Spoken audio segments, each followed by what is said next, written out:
Assalamualaikum warahmatullahi wabarakatuh. Perkenalkan, nama saya Hirna Puji Astuti. Saya merupakan dosen tetap Prodi Teknik Sipil, Fakultas Teknik dan Perencanaan, Institut Teknologi Nasional Yogyakarta. Saya di sini memiliki NIDN dengan nomor 0517039202 dan dengan nomor NUPTK 1569770671230230292. Saya memiliki riwayat pendidikan S1 dengan Prodi Teknik Sipil di Universitas 11 Maret dan S2 di Magister Sistem dan Teknik Transportasi Universitas Gadjah Mada. Saya telah menyelesaikan juga pendidikan profesi saya, profesi insinyur di Universitas Gadjah Mada pada tahun 2024. Bidang keahlian saya di sini adalah teknologi rekayasa transportasi. Saya merupakan dosen di Prodi Teknik Sipil dengan KPK Transportasi. Video ini saya buat untuk memenuhi instrumen pernyataan diri dosen pada unjuk kerja Tridharma Perguruan Tinggi pada bidang pengajaran dan biasa disebut PDDD UKT-PT. Izinkan saya memaparkan materi yang akan saya ajarkan pada program studi yang saya naungi, yaitu Manajemen Lalu Lintas dengan bobot SKS 2 SKS. Adapun deskripsi mata kuliah Manajemen Lalu Lintas pada mata kuliah ini adalah berisi tentang pengertian manajemen lalu lintas, strategi manajemen lalu lintas pada ruas jalan, rambu dan marka lalu lintas, berbagai manajemen lalu lintas di simpang, manajemen lalu lintas pada simpang dengan prioritas, manajemen lalu lintas pada bundaran, manajemen lalu lintas pada simpang berapil, pembatasan kecepatan lalu lintas, dan keselamatan lalu lintas. Tentunya ada manajemen parkir, manajemen permintaan perjalanan, fasilitas pejalan kaki, fasilitas kendaraan lambat, manajemen lalu lintas dengan angkutan umum, serta pengembangan studi permodelan transportasi dengan permodelan aplikasi PTF Visum maupun Visim.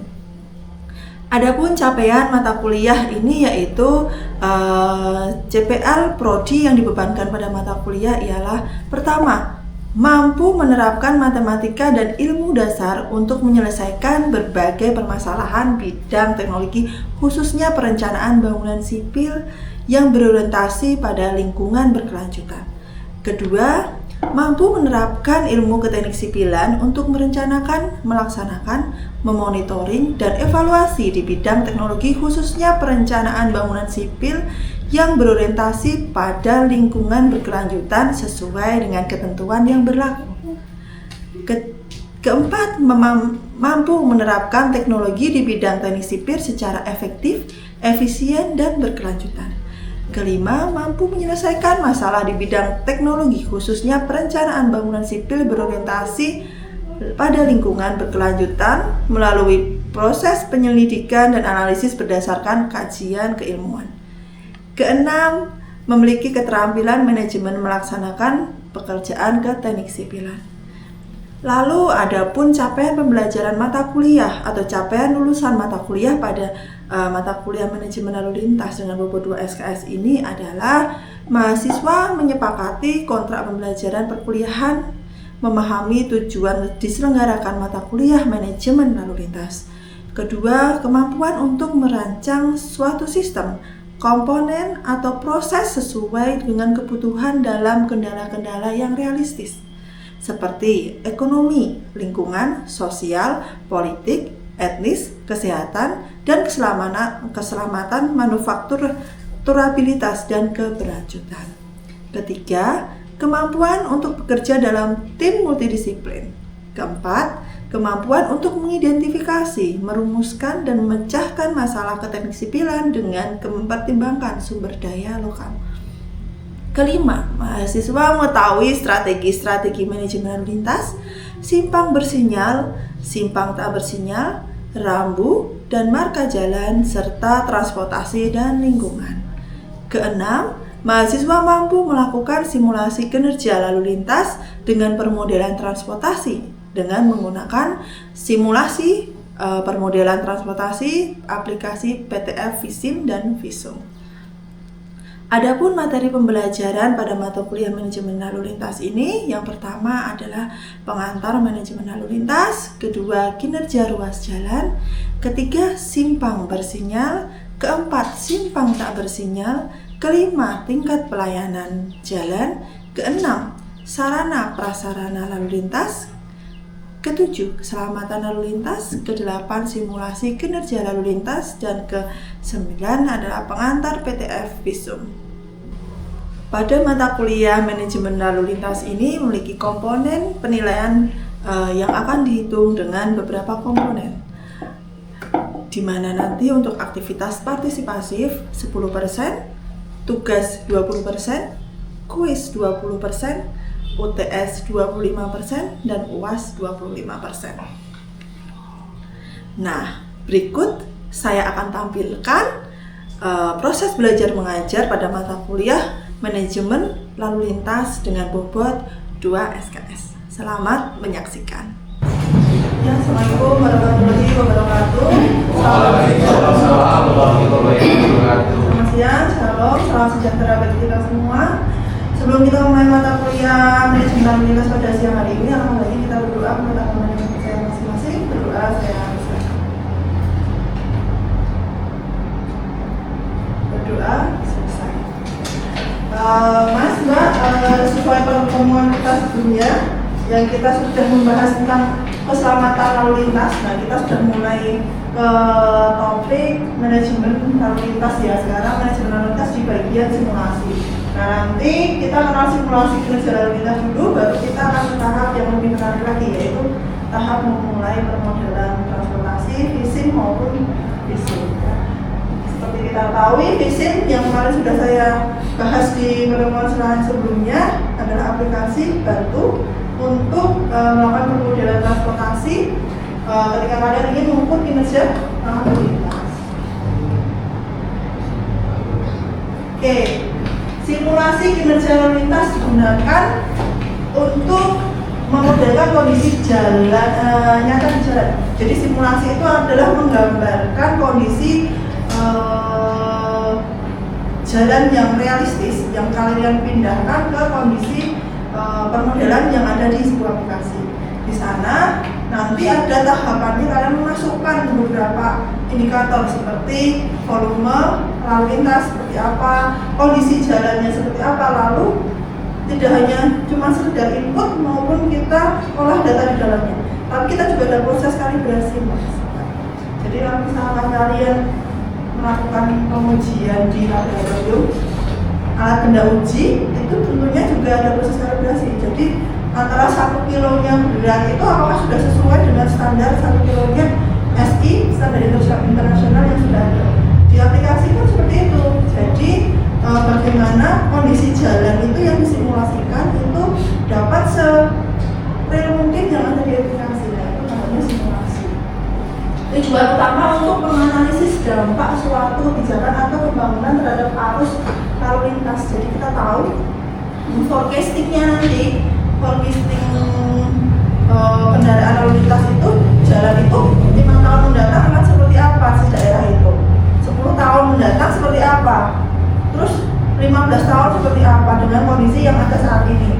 Misal nih, ada pembangunan baru, sebuah mall akan dibangun di sebuah jalan, misalkan di Jalan Kejayaan, kita ada mall baru. Tentunya dampak yang timbul dari kondisi itu kan akan berdampak ke kondisi setelahnya pembangunan. Nah, itu tuh bisa disimulasikan dengan aplikasi ini. Jadi aplikasi itu nggak hanya VISIM yang saya ceritakan di awal, ada Visum, nanti ada macam-macam aplikasi lain yang sudah mulai berdatangan. Tapi sementara ini kita nanti akan pelajari VISIM dan Visum di aplikasi ini. Digunakan sebagai alat bantu dalam mengendalikan keputusan transportasi. Jadi kalau anak-anak TA sebelumnya itu tuh mereka menggunakan aplikasi Visum itu memang diukur ya kalibrasinya, tapi itu jangkauannya kan masih range jaringan jalan, range rute jalan. Tapi kalau misalnya kalian udah mulai mengarah ke dunia kerja beneran, nah nanti itu kalian tuh sudah menyajikan dalam model jaringan jalan. Jadi Jadi jalan ini, simpang ini dampaknya seperti apa? Misalkan di sini, misalkan Atmajaya ya bangun kampus baru, prodi baru. Nah, itu kan udah mulai besar kampusnya, gitu kan? Prodi baru, kampus baru, dan kita ada data audiometriknya, oh ternyata besar di sana. Tentunya dampak lalu lintas akan semakin padat di Jalan Babarsari. Nah itu tuh kita bisa modelkan treatment apa yang nanti, oh simpangnya perlu apil, oh simpangnya nanti perlu ruasnya perlu dibentuk satu arah dan lain sebagainya. Itu treatment yang akan bisa kita lakukan setelah kita melakukan simulasi. Nah sebelum mengarah ke simulasi, nah kita kembali lagi ke konsep model. Jadi kalau kalian besok kerjanya nggak di dunia konstruksi, misalkan kalian kerjanya di bidang manajemen data itu. Jadi kalau proyek itu sebelum konstruksi, misalkan gedung kalian itu gedung besar komersil seperti hotel, mall, terus pusat perbelanjaan, pusat sarana publik yang mengundang orang banyak akan datang, itu harus memenuhi data AMDAL, di mana AMDAL-nya itu harus ada AMDAL manual ya. Jadi sekarang dimudahkan dengan aplikasi. Jadi setelah kita tahu di sini, oh dampaknya timbul di simpang sini ada, simpang sini ada, simpang sini ada. Nah itu keunggulan misalkan kita menggunakan simulasi. Nah untuk pemilihan modelnya nanti mendeskripsikan mengenai jumlah kendaraan yang akan masuk ke kawasan tersebut sesuai jenisnya ya. Kalau bahasa andalinnya nanti komposisi kendaraan yang akan masuk. Terus mendeskripsikan jenis-jenis moda transportasi yang tersedia mampu mengakses wilayah terbangun mana saja yang akan masuk. Mendeskripsikan jumlah tiap-tiap jenis moda, ya intinya kita membagi komposisi masing-masing kendaraan tersebut. Dia kendaraannya jenisnya apa, persentasenya ada. Itu nggak cuma luas ya, simpang juga termasuk. Jadi kalau misalkan kalian melakukan sumber andalan, itu kan ada tahapnya. Kita sudah pemilihan moda, kita mulai ke pembebanan jaringan. Jadi kita sudah, kalau misalkan di visin itu sudah ke tahapan vehicle routing. Jadi kalau tadi vehicle pemilihan moda, kalau ini sudah ke vehicle routing. Jadi nanti kita klik lokasi mana, titik mana yang mulai dipilih pembebanannya. Pemilihan moda perjalanan. Nah nanti faktor-faktor yang mempengaruhi pemilihan moda perjalanan dikelompokkan menjadi 4. Ada ciri penggunaannya, ciri pergerakannya, ciri fasilitas moda transportasi, dan ciri kota atau zona. Nah ini kalau di simulasi kota zona ini ada kewajiban ketentuannya lagi ya. Di Kementerian Perhubungan itu ada aturan nomor 73 kalian kalau bisa lihat itu nanti penentuan zona itu ada batasan batasan. Ciri penggunaannya ketersediaan atau pemilikan kendaraan pribadi, pemilikan surat izin mengemudi, struktur rumah tangga, pendapatan dan faktor lain, misalkan ketentuan tujuan pengantaran seperti apa. Nah nanti ada ciri pergerakannya. Nanti ini semua dokumen ini untuk evaluasi kerja simulasi kalian. Jadi data audiometriknya nanti disertai ini. Oh yang untuk kerja itu berapa persen dari keseluruhan? Oh yang sekolah itu berapa persen? Oh misalkan yang mulai kreasi di mall itu berapa persen? Nah itu untuk penentuan simulasi kinerja lalu lintasnya. Nah tahap selanjutnya kita sudah mulai masuk ke pembebanan perjalanan. Setelah kita tahu tadi ada pemilihan moda, pemilihan rute, sekarang mulai masuk ke pembebanan perjalanan. Setiap pelaku perjalanan mencoba mencari rute terbaik.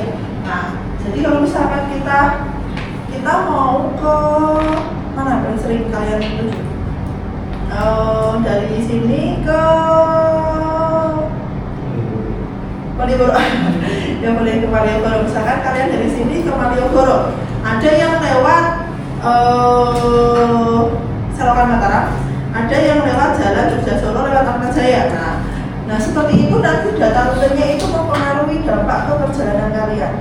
Nah itu namanya data audiometrik, data asal dan tujuan. Nanti Malioboro tuh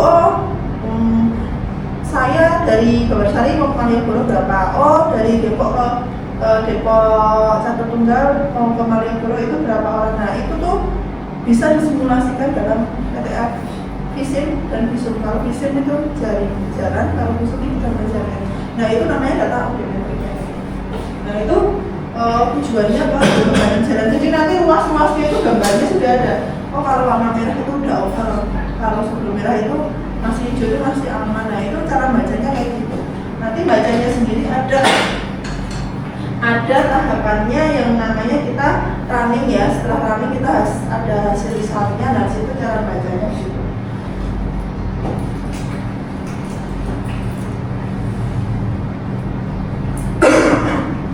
Dalam pembubaran rute perjalanan terdapat beberapa inputan yang harus kita input. Nah, ini ada data odometrik. Ini kalau untuk PTR visum. Kalau visum itu cuman pembebanan jumlah perjalanan. Kalau odometrik itu nanti visum itu nanti mulai ke jaringan jalan. Odometrik jalan tol juga dimasukkan, nanti kan ada opsional ke sana. Terus setiap model memiliki tahapan yang harus dilakukan secara beruntun. Pertama, mengidentifikasi beberapa sektor, membandingkan metrik asal tujuan dan jaminan perjalanan, serta mencari konvergensi atau beberapa teknik mengikuti pola pengulangan tindakan menuju beberapa solusi terkait manajemen aplikasi. Nah ini yang mungkin baru yang akan kalian dengar beberapa metode dalam pemodelan pengembangan rute perjalanan. Jadi kalau kalian nanti ada ujian andalan mesti ini akan jadi bahan pertanyaan umum. Ketika kalian mendesain perjalanan itu nggak real murni teknik untuk mendesainnya. Ada all-or-nothing assignment, ada slow-nothing traffic assignment, terus ada incremental assignment, ada user equilibrium assignment, ada capacity restraint assignment. Nah, kalau all-or-nothing itu yang tahapan yang biasanya kita gunakan tanpa adanya efek apapun. Jadi tidak dimasukkan di situ. Oh ada treatment ini, ada treatment ini. Nah itu yang murni itu all-or-nothing assignment. Nanti yang bawahnya itu ada beberapa treatment. Tapi untuk pertemuan ini karena ini pembahasannya cukup luas, ini nanti akan saya kasihkan di permodelan langsung besok kita permodelan PTR.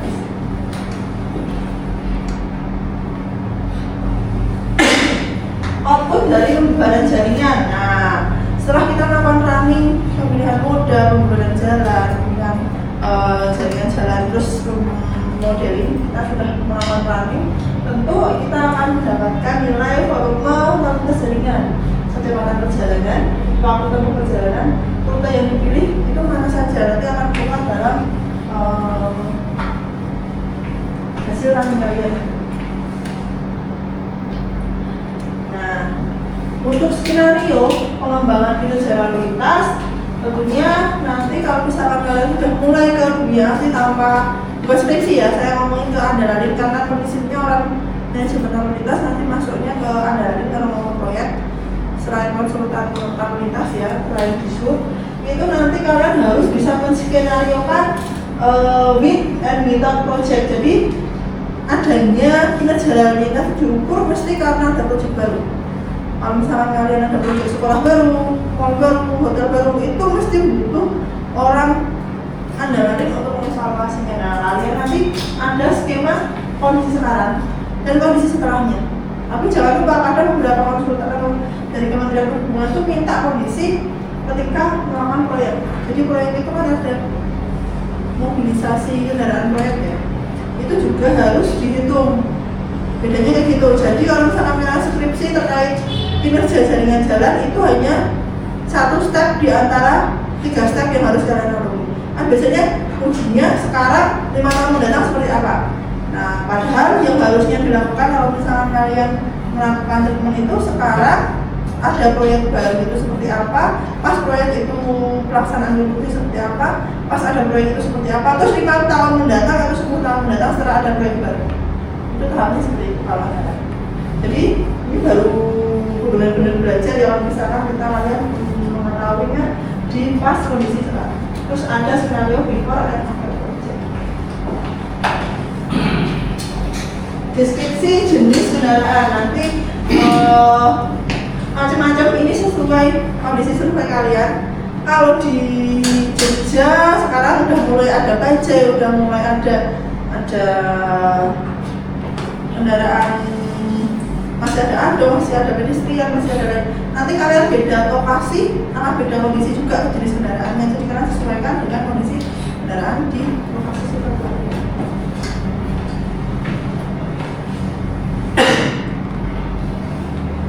Nah ini,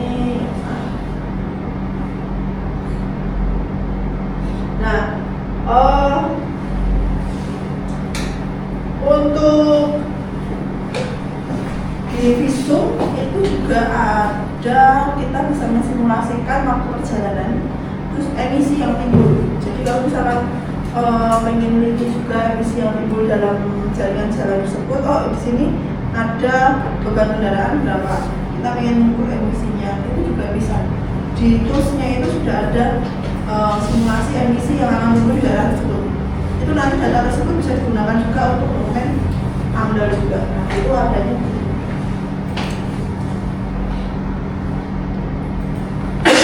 Tentunya waktu ngolah data emisi, kalau misalkan kalian ingin ngolah hasil emisi, misalkan ditanyakan oh berapa emisinya, itu nanti kalian harus memasukkan beberapa indikator, pertama jenis kendaraannya, jenis bahan bakar, usia, kualitas perawatan. Jadi di mana di aplikasinya, di softwarenya itu sudah ada alat ukur untuk mengukur kadar emisinya itu sendiri ya.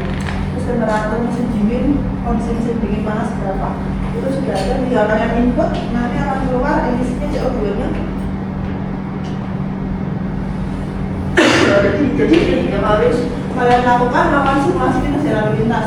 Pas sebelum berapa tahap prakonstruksi ini jadi satu tahap, nanti kalian simulasikan satu tahap, lalu after ya seperti yang saya omongin. Nah ini yang akan menjadi PR kalian jika kalian melakukan uji kinerja lalu lintas. Nah yang masih belum bisa bedain visum sama visum. Jadi kalau kalian ukur seperti yang saya omong di awal, sebenarnya ukur simulasi kinerja lalu lintas itu nggak hanya bisa pakai software atau aplikasi, itu bisa secara manual. Jadi MKJI dulu, sekarang sudah di KJI 2023 ada komputasi. Komputasi itu nanti kita bisa pakai software, salah satunya saya nggak ngomong cuma ini loh, karena yang paling familiar dari kampus kita punya kan visum sama visum ya, itu visum visumnya masih belum. Nah itu visum itu simulasi untuk mikro tuh kita hanya jaringan, rute, maupun simpang. Kalau si visum itu sudah arahnya global, jadi se-Depok, se-Sleman, atau se-Jogja. Dan tergantung node-nodenya zonanya berapa, nanti simulasinya perluas itu bisa mengukur oh simpang ini berapa, simpang ini berapa. Tentunya perbedaannya jelas ya. Semakin besar jaringan yang akan kalian miliki, kebutuhan datanya semakin banyak. Semakin banyak data, semakin banyak surveyor. Arahnya kalau semakin banyak data berarti proyeknya semakin besar. Nah itu kalau misalkan kalian sudah mendapatkan proyek untuk ukur manajemen lalu lintas, misalkan cakupan yang udah mulai besar, perhitungkan itu semua. Surveyor itu juga berapa titik. Kadang kan kalau misalkan teman-teman kalian sidang tanya kebutuhan surveyornya berapa, oh ini butuh berapa surveyor. Nah itu tuh untuk merange kebutuhan kalian untuk cara surveinya seperti apa, kita tuh ngetes kalian seperti itu ya. Nah mungkin ada pertanyaan dalam sesi ini, silakan Mas Mbak kalau ada yang tanya, ada yang tanya. Iya silakan Mas Jose. Ya, terima kasih untuk waktu saya. Saya menggunakan nama saya Osilio Bugago dengan NIM 11002106. Di sini saya ingin bertanya Ibu. Tadi kan Ibu menjelaskan tentang data audiometri. Nah itu untuk data audiometri sendiri itu dapat dari mana? Ya, terima kasih Mas Jose. Ya data audiometrik, ada yang tahu sebelumnya audiometrik di sini? Belum. Ada yang bisa jawab? Ya, audiometrik itu pertama dari wawancara. Kedua nanti data dari provider Google Map kalian. Nah itu kalau kita minta ke jaringan web Google Map-nya itu, di sana kan ada traffic, oh dari asalnya mana, tujuannya mana. Tapi tentunya kan misalnya kita minta ke perusahaan, ada level kesusahannya. Kalau misalkan kita nggak ada teman di sana juga akan susah gitu ya. Terus ada data dari jaringan seluler. Jadi kalau kalian misalkan minta ke provider Telkomsel, Indosat atau provider lain, itu juga bisa mendapatnya. Jadi nggak cuma kalian wawancara satu-satu, nanti kalian dari provider itu juga bisa dapat. Terus kedua, ya ada data misalnya kalian simulasi atau data pemerintah itu kadang sudah menerapkan survei OD sendiri. Jadi kalau misalkan kalian disuruh project by untuk mengetahui data OD, nanti kalian tanya dulu pemerintahnya, Pak, Bapak sudah punya belum data OD tahun sekian? Daripada kalian survei lagi, soalnya nilai survei nggak cuma puluhan, jadi tergantung jaringannya ya. Semakin luas jaringan kalian, semakin mahal surveinya.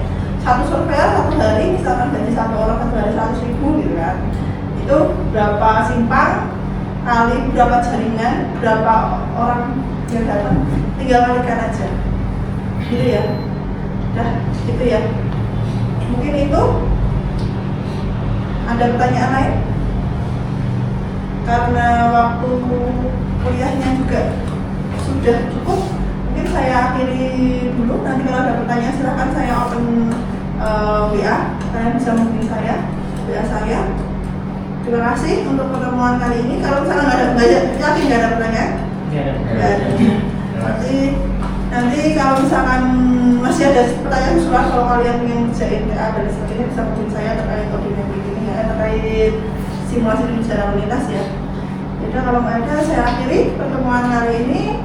Wassalamualaikum warahmatullahi wabarakatuh. Salam sejahtera bagi kita semua. Selamat siang. Terima kasih telah menyaksikan video pembelajaran mata kuliah Manajemen Lalu Lintas. Video ini dibuat sebagai pernyataan diri dosen dalam unjuk kerja Tridharma Perguruan Tinggi. Semoga video ini dapat menjadi pertimbangan baik dalam penilaian sertifikasi dosen gelombang 1 tahun 2025.